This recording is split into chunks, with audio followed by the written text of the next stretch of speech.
назад до Палестини для того, щоб проти Єремії листи. And so they said, don't let Jeremiah worry you. All this stuff will be brought back shortly. І вони писали, що нехай Єремія вас не смущає своїми побрехеньками, бо ми дуже скоро повернемося назад. Well, when they said that to Jeremiah, he simply says, well, why don't you just go ahead and say that the others from the temple will not be taken down then, instead of bringing it back. Just go ahead and prophesy that. That the temple won't be... That the rest of it will not be taken. They've already taken twice now, and he's going to take it all when they come back. Just go ahead and prophesy that they'll not do it at all. А Єремія, він їм, в якості реакції на це, він каже, так ви ще, може, пророкуйте, що взагалі ніхто в полон не піде. Це при тому, що їх уже 2 хвилі було, загарбання і виселення. He's very fond of using sarcasm and irony. Тому часто використовується сарказм і іронія. Sometimes when they make a false prophet, they're going to bring it back. Amen, amen. Let it be like that. І кожного разу, там, коли, часто, коли він чує, що пророкують лжепророки, він каже, то хай так і буде, амінь, давайте, хай так і станеться. You have one specific one is a pretty good record on in chapter 28. У 28-му розділі Єремії є дуже хороший такий, яскрава згадка про це. And this is when Hananiah, who is another prophet, one of these false prophets here. Це коли один із лжепророків, Ананій, здається. He says, I'm going to break the yoke of the king of Babylon within 2 years, and I'll bring back all these things here. Цей пророк каже, я розіб'ю ярмо Вавилонського царя через 2 роки і поверну всіх назад. And I'll also bring back the king Jehoiachin. Я поверну назад царя Єгоякіна. Well, this is when he began to preach this then there. Well, amen. May the Lord do so. May the Lord fulfill the words he prophesied here. Єремія каже, амінь. Нехай так зробить Господь. Нехай виконає Господь слова свої, що ти пророкував. Yeah, let it be just like you say. Well, нехай буде так, як ти кажеш. But now you listen to what I have to say. А потім каже, але тепер послухайте, що я вам скажу. From early times, the prophets have foretold of these things. They prophesied war and disaster here. Він каже, що здавна, від віків були передо мною пророки, які пророкували про численні краї та про царство великі, про війни, про голод та про моровицю. 8-й вірш, 28:8. Now referring back to the one we looked back in Deuteronomy now. A prophet will be recognized only if his predictions come true. І далі він посилається на те, про що говориться в повторенні закону. Він каже, пророк є правдивим тільки тоді, коли його пророцтво збувається. I had wanted to build me a yoke, but I didn't have the material. Я хотів на це заняття зробити ярмо, але в мене не було з чого зробити для візуалізації. But Jeremiah built him a yoke. Єремія зробив для нього ярмо, для цього Ананії. And his message was submit to the yoke of Babylon. І послання було ось в чому.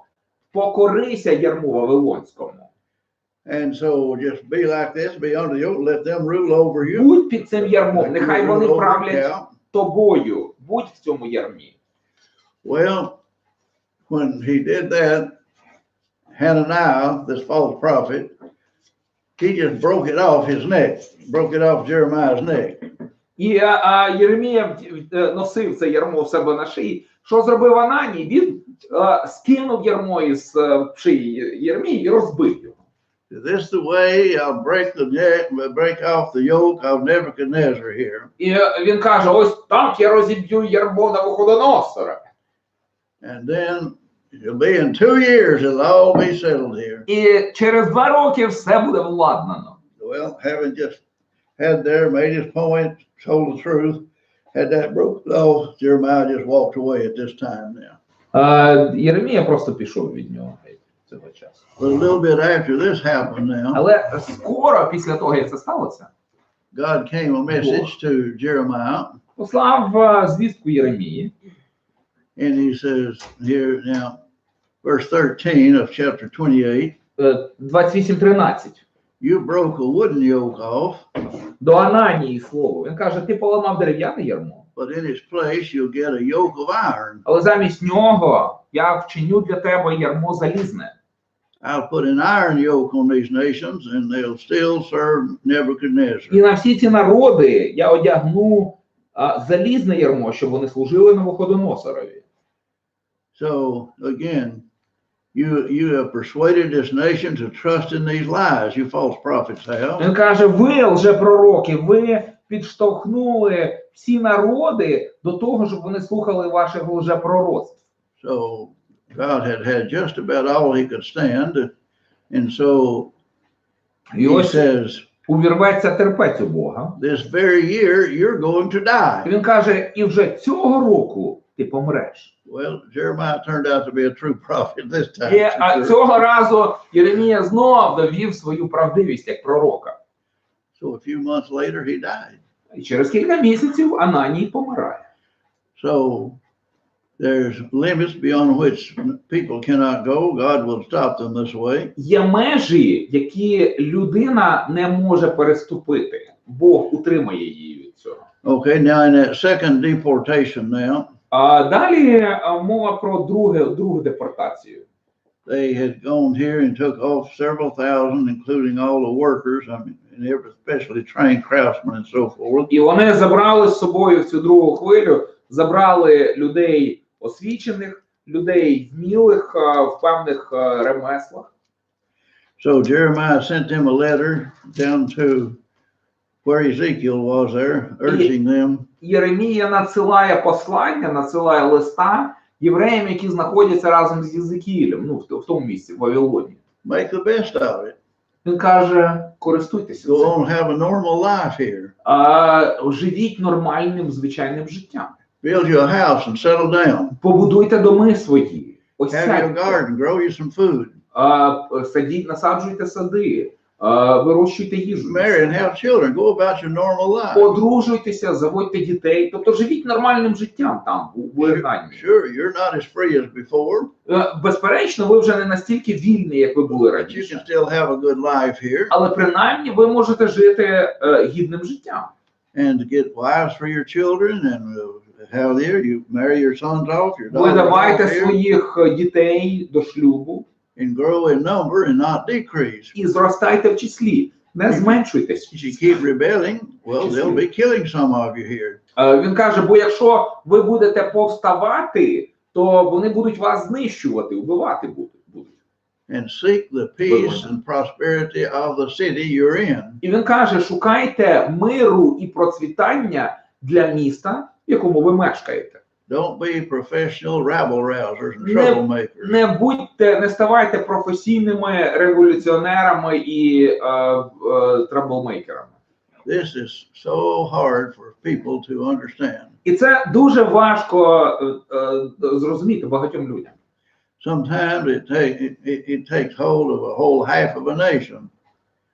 If a party's been voted out of power, they seem to want to spend all their power trying to make the other cannot do anything. Часто в політиці, коли одна якась політична сила втрачає свій вплив на виборах, ну тобто не перемагає на виборах, то вона втрачає всі свої ресурси для того, щоб півкраїни збурити на постійні протести і заколоти. It's just a political thing, as obvious as can be. You have in the United States at our last election, the whole other team just decided that we're going to do everything possible to prevent him from doing any good. І фактично це те, що ми спостерігаємо останнім часом, з часу останніх виборів в Сполучених Штатах, коли одна політична партія вона вирішила робити все можливе для того, щоб не дати своїм супротивникам, ну своїм опонентам робити хороше we'll work against him in everything. І ми будемо протидіяти їм у всьому. Тобто це їхнє рішення. Well, їхнє this is дії. just not a Christian way of doing things, and he's talking here to people who claim to be children of God. Але це не по-християнськи. Тут же він говорить до людей, які себе вважають дітьми Божими. If you get out and start demonstrations and causing trouble, Він каже, якщо ви почнете там збурюватися, будете проводити всякі там демонстрації протесту і будете чинити всякі неприємності. first off, some of you may be killed during the first police confrontation. Відразу навіть в перших протистояннях з поліцією декого з вас можуть убити. But that just turns the whole population against you as a group. Але це може обернути також проти вас все населення інших країн, все населення And країн. then when trouble comes, you'll be blamed for it. І коли трапляться якісь неприємності, то саме вас і будуть звинувачувати в цьому. So that's just good advice anywhere, anytime. Тому така порада, вона є дуже слушною в будь-які часи і в будь-яких місцях. The Jewish people under Islam in Spain especially, Євреї під владою ісламістів, і особливо це було в Іспанії, so long as they paid a special tax they put on Jews and Christians, вимушені були платити податок, яким обкладали євреїв і християн. they were able to get along pretty well for a long time. І таким чином, сплачуючи такий податок, вони тривалий час могли забезпечити собі статус-кво. But they had to accept their status as second quality citizens. Але їм довелося прийняти ось цей, змиритися з статусом громадян другого класу. Yet they get along better with that, but going ahead and sometimes Jews have had to wear special clothing to identify them as Jews. І інколи євреям доводилося одягатися по-особливому, якісь ознаки одягати, для того, щоб вони, видно було, що вони не мусульмани, що вони євреї. Well, don't just say, I'm not going to do it and pull it off and then get in trouble and be arrested and put in jail. Можна було, певно, цьому протестувати, не виконувати ці вимоги, але тоді тебе могли заарештувати, кинути до в'язниці. It works better to try to get along with people. І якщо ти намагаєшся співіснувати мирно з іншими людьми, то так краще.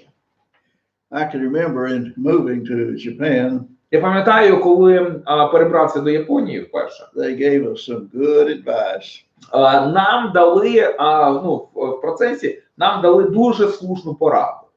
Never try to get smart with the police Ніколи не починай умнічать з поліцією or with the customs agents. або із митними офіцерами на митниці. Don't fuss with them. Не перегавкуйся з ними. Well, they will start off being very, very kind and polite. Бо починають вони ввічливо дуже. And if you'll be the same, you can carry your business like that. І якщо ти будеш також у відповідь ввічливий, то ти зможеш продовжувати свою But if you функціонувати, try to свою get роботу. smart with them, Але якщо починаєш умнічати з ними, they do know how to get plain and cruel. то у них є методи ожесточення в стосунках. Well, that's just good advice anywhere. І це слушна порада будь-де, в будь-яких обставинах. Sometimes when a person is stopped for speeding, say, by the police, Інколи, там, наприклад, людину зупиняють за перевищення швидкості, поліція зупиняє. it's obvious he was guilty. Очевидно є те, що він винен. But some people, even then, they want to raise a big fuss with the police. Але й тоді люди починають сперечатися, відгавкуватися з поліцією.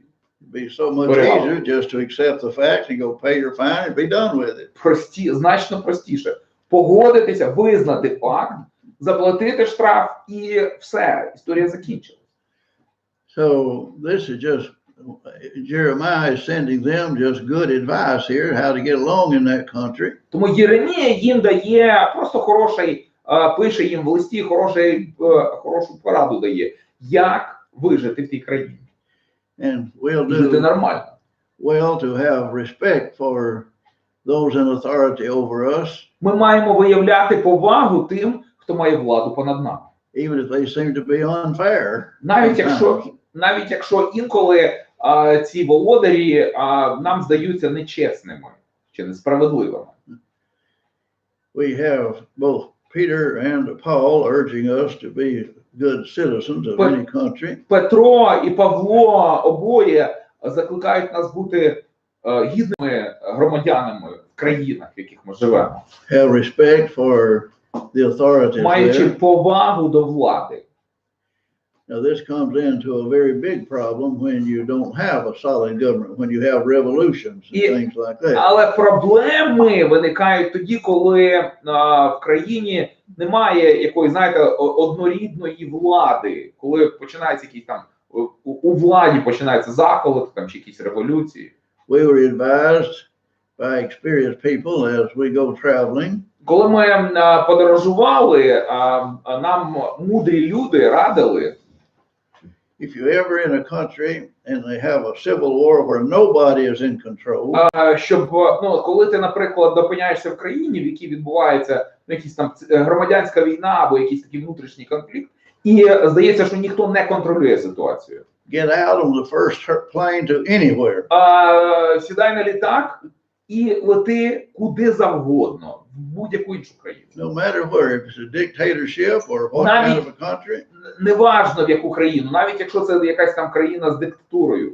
You just get out there and then you go where there is order, law and order, and you can get home. Просто вилітай куди завгодно, а потім уже звідти шукай дороги додому. Відразу прямуй туди, де є хоч якийсь порядок. That's why I go sometimes into very solid dictatorships. But I'm not afraid to go there because they got control in the streets.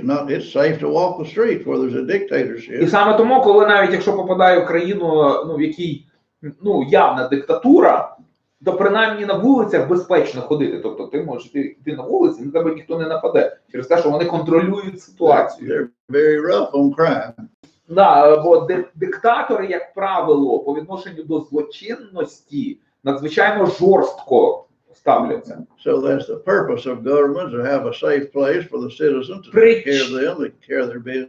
Одна з цілей уряду, найважливіших, те, щоб громадяни були в безпеці і безпечно здійснювали там, займалися своїми справами. Now they don't always do as they should. Не завжди владі вдається те, що вона повинна робити. But generally speaking, Paul urges in Romans 13. В цілому, говорячи в цілому, в Римлянах 13 розділі апостол Павло говорить: If you'll be good, obedient citizens, якщо ви будете хорошими, слухняними громадянами, then usually things will work out. то, як правило, для вас усе спрацює на краще.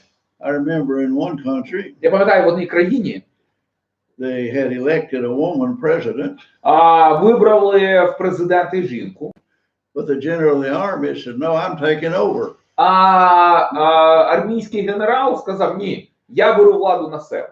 So he put her in prison. Він кинув її до в'язниці. And he began to rule the country. І почав правити країну. Well, these things happen. Таке трапляється. But here it was this way. I was told in your Bible classes, you will always have two informers, whether they want to be or not. The dictator will tell them, they will always put two in there to see what you're teaching. І що я чув, от навіть у вас, те, що у вас практикувалося колись, диктатори відправляють своїх інформаторів, тобто таких інструментів, в релігійні громади і слухають, чого ви навчаєте. They may be good people who do not want to, but believers say, you will tell me what's going on in that class.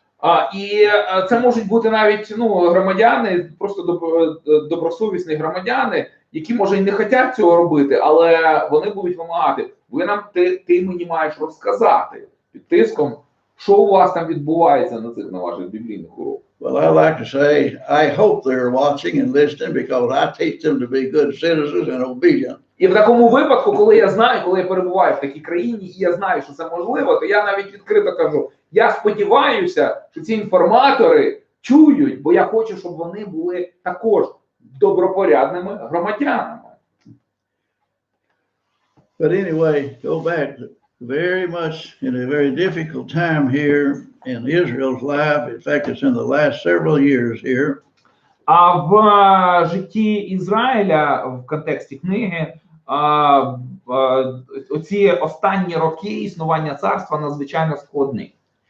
And so he assures them now again as he here that Він їх запевняє, if 70 years are completed, then I'll bring you back. що по завершенню 70 років полону він їх поверне.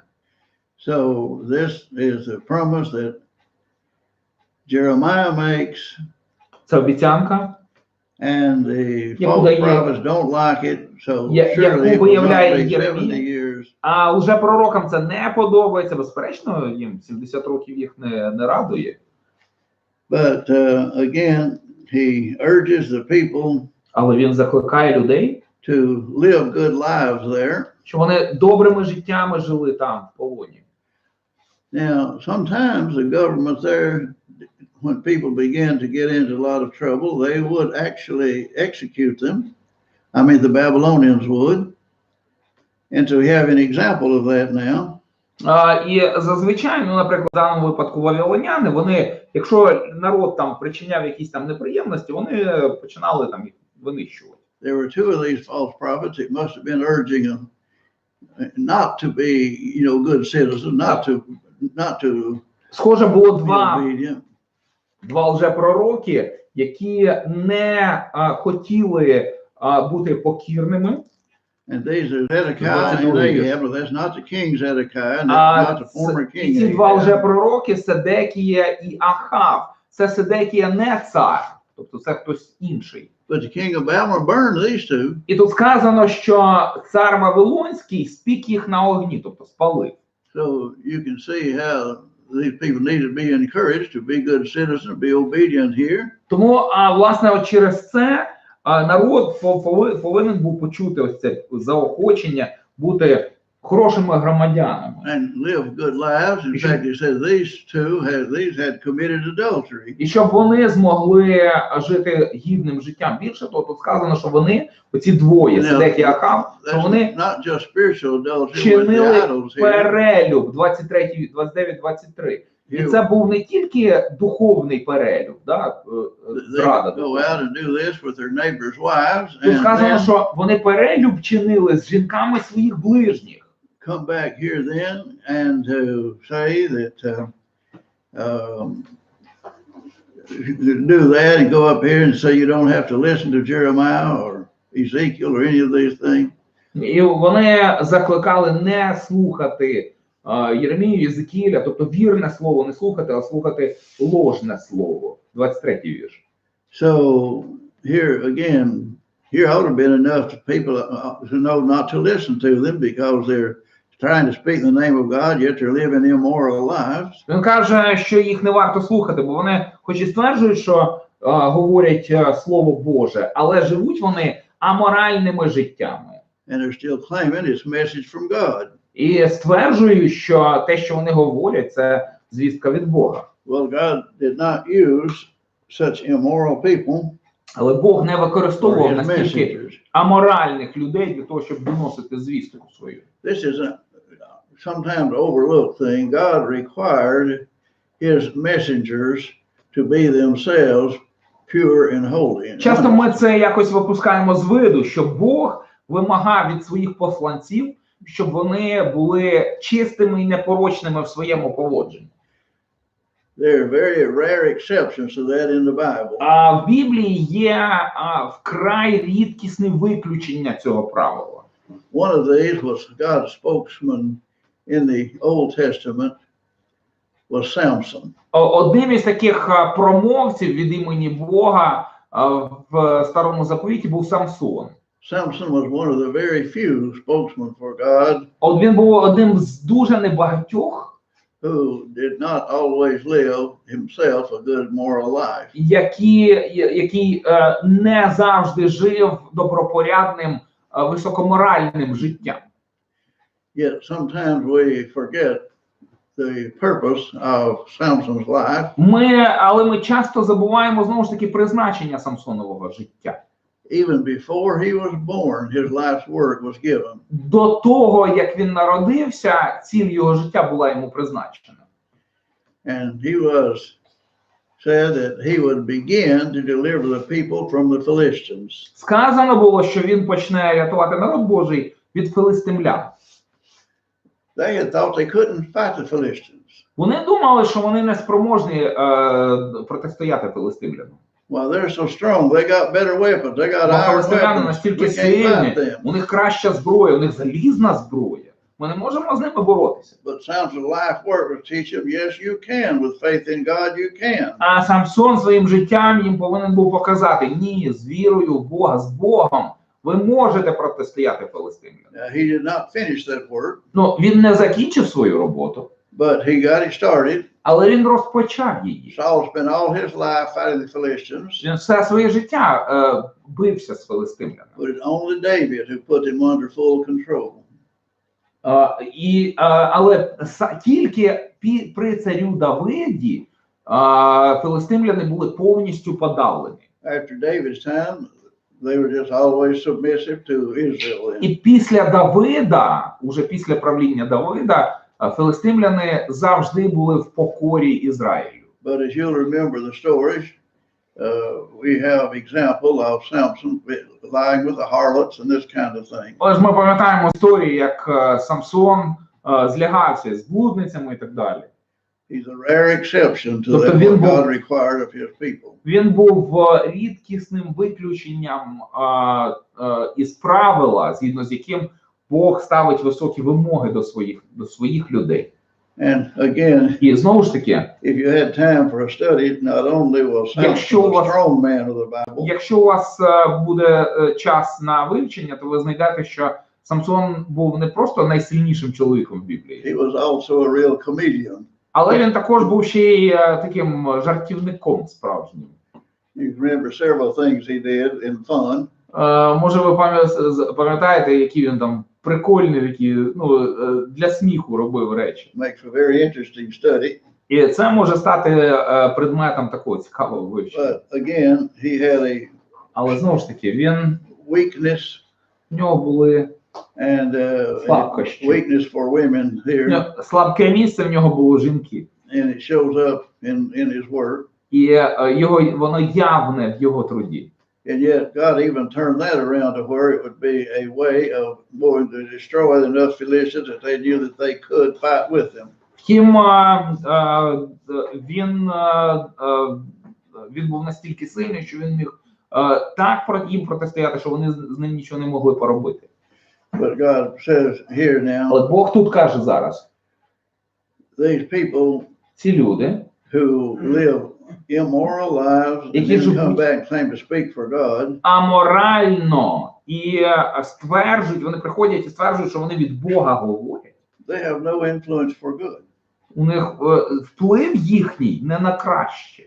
You cannot help but have seen, if you read any magazine or newspaper or the TV, world news, about the things in the Roman Catholic Church right now. Вам напевно траплялося читати, чи бачити в новинах, чи чути про те, що відбувається зараз в Римо-католицькій церкві. You have priests abusing children, boys and girls. Священники розбещують дітей, і хлопчиків, і дівчаток. Well, you've always had some of that. Ну, завжди це мало місце. But the problem is this. Але проблема ось в чому. When this was reported to the bishop, коли про такі випадки повідомляли єпископам, they did nothing about it. вони з цим нічого не робили. Maybe just move the priest to another place. Можливо, вони переводили священника в якусь And the іншу same церкву thing happened. чи в інше місто, і там відбувалося те ж саме. So as a big case blew up with the news working on it, Тому в новинах почали з'являтися величезні такі медіаскандали. in the one state of Pennsylvania alone, І в одному штаті тільки в одному штаті, в штаті Пенсильванія, over a period of years, за якийсь певний період часу there had been reported 700 cases of this. було повідомлення про 700 таких випадків розбещення. And nothing had been done. І нічого з цим не робили. And you know what I read in my paper? I think I may have it right here now. Coming over here. Я от коли їхав сюди, то газета мені в руки попала. I made a survey. Провели дослідження, Just опитування. hundreds of Catholics all over the place, thousands of them. Опитування тисяч католиків. And they said about a third of them are talking about leaving the Catholic Church І because of it. близько третини опитаних католиків задумалися про вихід із католицької церкви. But it's not limited to Внаслідок that. цих скандалів. І не тільки цим обмежується проблема. I saw another news article the day I was leaving home, I guess. Ще одну статтю прочитав буквально перед тим, як поїхати з дому цього разу. You had some of this happening among some other churches, Подібне відбувається і в інших церквах. in particular the Baptist Church at that time. І особливо в баптистській церкві, конкретно. And the same problem, they hadn't done much about it. І знову ж таки, з цією проблемою багато чого тобто вони не особливо кинулися вирішувати проблему. And you go on, for example, І in several churches now, they will appoint a lesbian woman to be a bishop. в деяких церквах призначають жінок, лесбійок, бути єпископами. Well, this just turns people away from religion instead of helping them do it. І от такі випадки, вони відвертають людей від релігії. I read an article in Christian Chronicle Yeah. about a youth minister with the Church of Christ that was molesting. I'm working down to that. Oh yeah. Okay, sorry. But it's not limited to these people. Але цими групами релігійними не обмежується. When I got an opportunity to go speak to a Christian school or preacher training school, I like to speak on this subject. І коли мене запрошують виступити перед студентами школи проповідників чи біблійного інституту, я люблю говорити на одну тему. But this is Satan's way of destroying the work of preaching. Що є один шлях, яким сатана руйнує роботу проповідника. Without giving any names when I make my speech, я, як правило, коли виступаю на цю тему, то я імена не називаю. without giving any names, I tell of about 20 cases I know. І не називаючи імена, я згадую 20 випадків, відомих мені. And the preachers in the church who Коли have done this. проповідники церкви Христової таке робили. And when I got through one place at Memphis School of Preaching, І одного разу це було в Мемфіській школі проповідників. he said, without you even giving names, I recognize 10 of those 20. Один із слухачів потім сказав, що, мовляв, Олексій, ти хоч імена не казав, але я знаю, я із цих всіх випадків, які ти розказав, я знаю особисто 10 випадків. And I could give you 50 more. Знайомий з ними. Він каже, я можу більше 50 таких випадків сказати. Well, we had a very sad case. Є один дуже такий печальний випадок. My son was working at with the youth camp. Мій син працював з дитячим табором. And one of his workers was a counselor, I guess a school teacher. І одним із ну, там, з порадників там, чи вожатих, він шкільний вчитель. She says, in our town, the church's name is Mud because the preacher had done that. Oh, she did. Okay, it was She told about it. Да, одна жінка, вчителька, шкільна вчителька, яка була одною з вожатих, вона сказала, що в тій місцевості, з якої вона приїхала, церква, ну, має дуже погане ім'я через проповідника, який ось таке робив. So, as I tell people, if you're going to do this, you need to get right now, quit preaching, and just get out and do something else. But I say, even if it's just a one-time slip-up.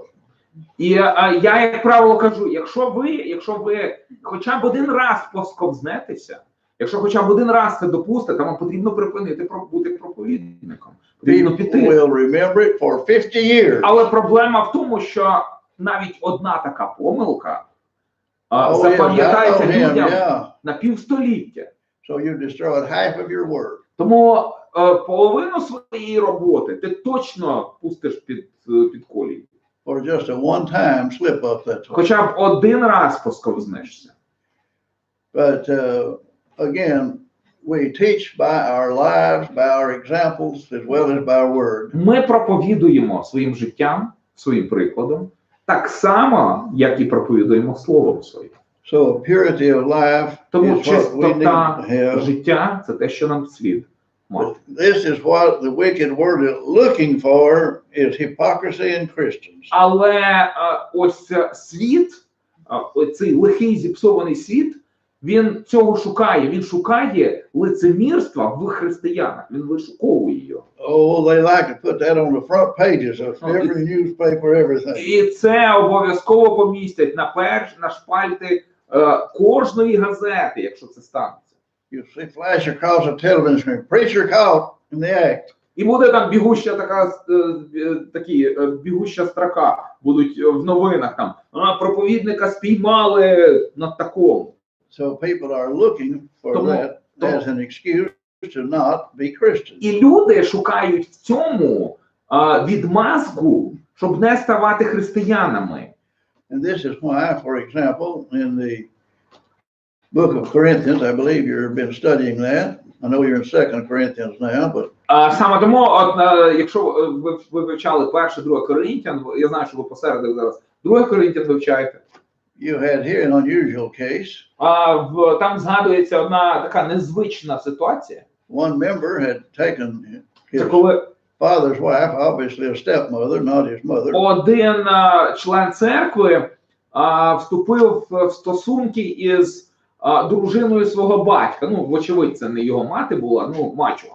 And the church did nothing about it. І церква нічого з цим не робить. Well, Paul gets very hard with them. Павло дуже жорстко до них звертається. You withdraw from him, Він каже, припиніть з ним спільність. not just as punishment, Не в якості покарання, but as discipline.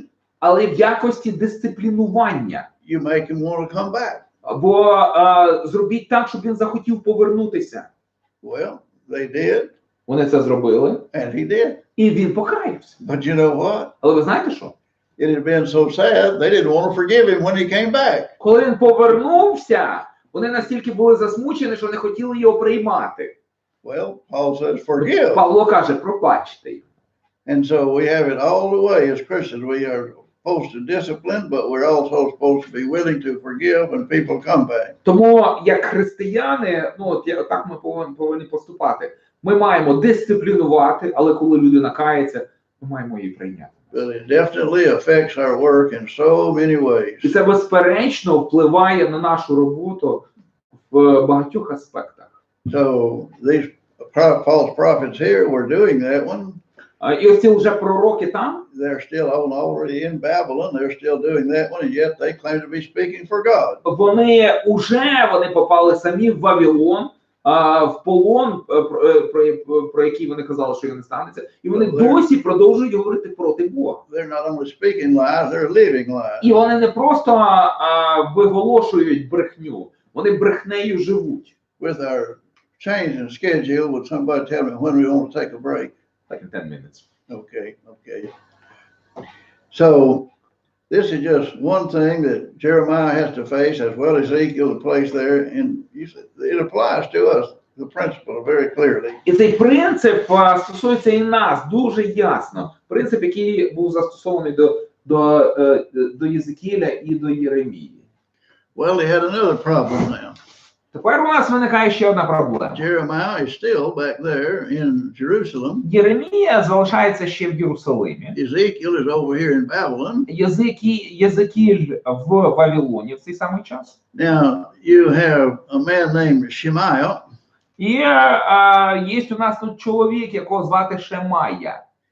And so he's writing letters back there to Jeremiah's people.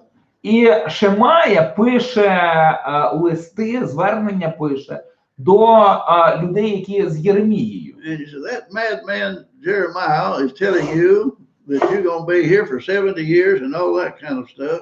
Він пише, що ось той чоловік Єремія, він вам розказує, що ми будемо в полоні 70 років. So you needed to reprimand Jeremiah, verse 27. 27-й вірш, він каже, докоріть Єремії. Because he sent us this message. От подивіться, що він нам послав. He said, you're going to be here a long time, so settle down, have a career, plant gardens and so forth. Довге воно це вигнання. Будуйте доми, осядьте, засадіть садки, споживайте плід їхній, 28-й вірш. So they're not 29-28. intent here. Have Jeremiah shut up. He's disturbing these people here. They think Він каже, заткніть його, щоб бо він тут людей збурює. We've told them they're going to go back in a couple of years, and Jeremiah just upset them, said it's going to be 70 years. Ми тут людям говоримо, що вони пару років лише побудуть в полоні, а Єремія про якихось 70 років торочить.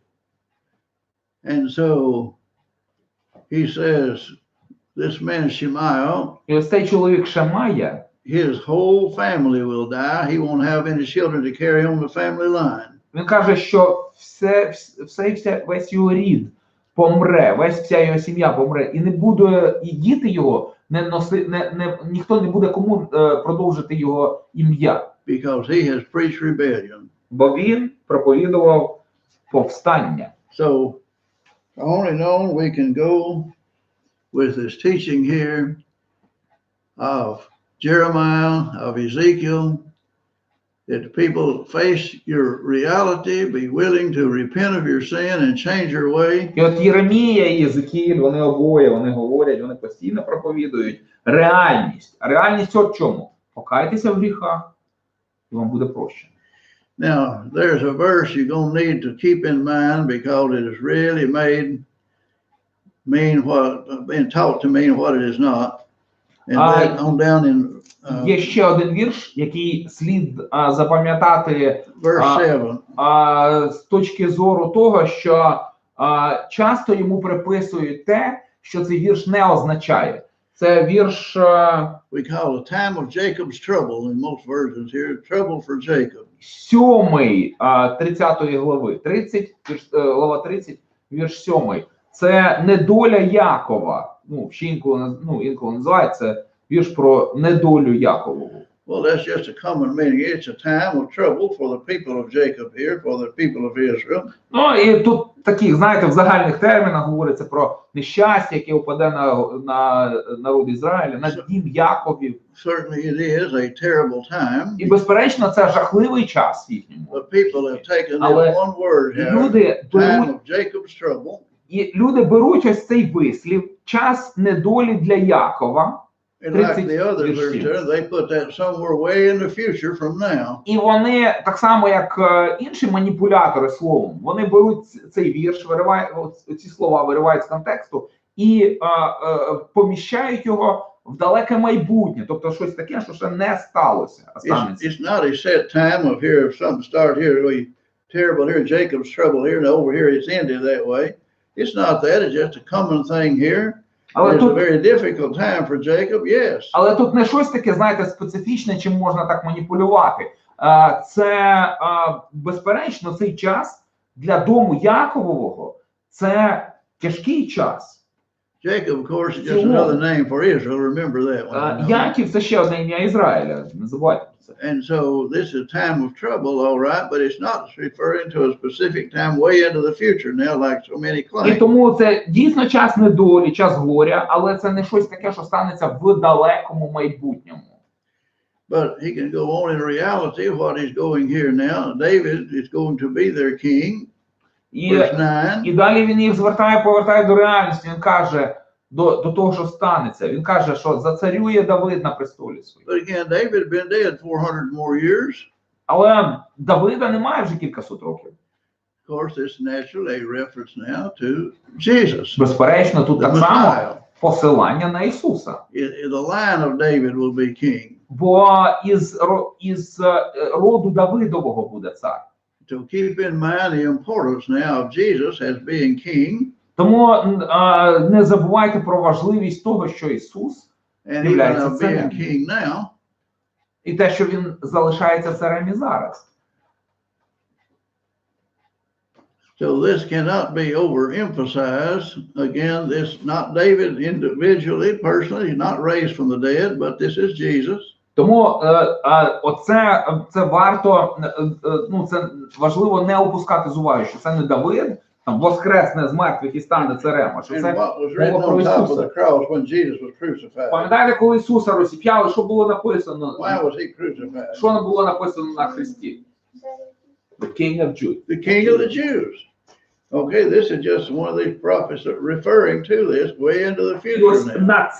Ось на це якраз і посилаються ці пророцтва, на щось таке, що буде далеко пізніше в майбутньому. And keep in mind the great value of those first verses in Matthew and the 3rd chapter of Luke here.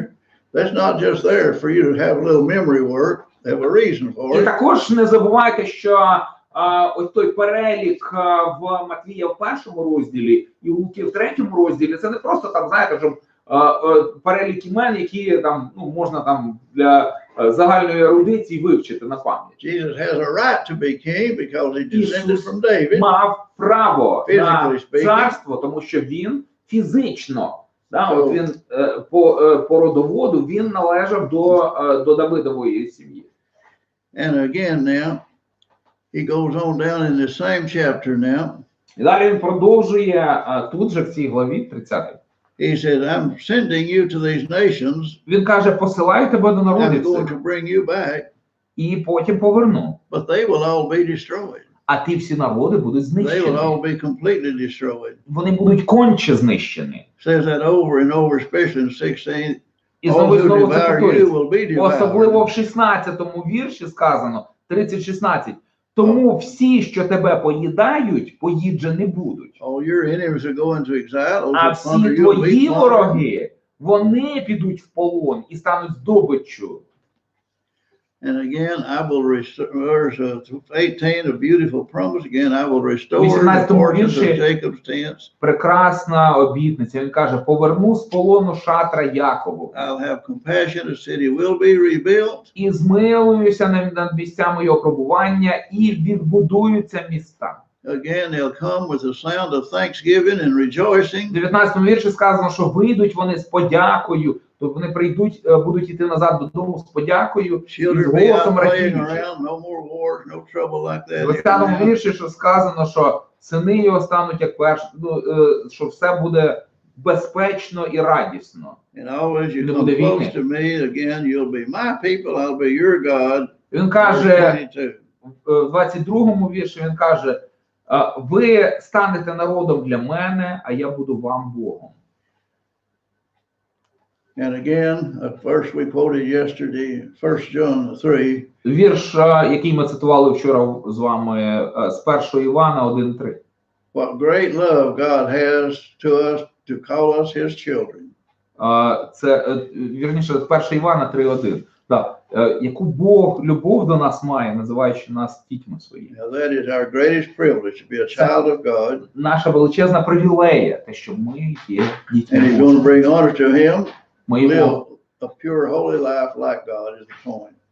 І ми приносимо йому належну хвалу, залишаючись чистими дітьми.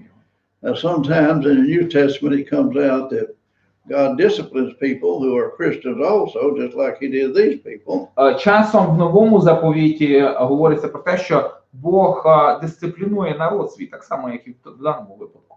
And so we shouldn't complain when we have difficulties and troubles and need discipline. Коли у нас виникають якісь проблеми або труднощі, нам не слід скаржитися, що нас Бог карає. In fact, James goes so far as to say, count it all joy when you have trouble. Як і вже більше того, він каже, радійте, брати мої, впадаючи в випробування. You mean I'm supposed to enjoy being troubled and persecuted?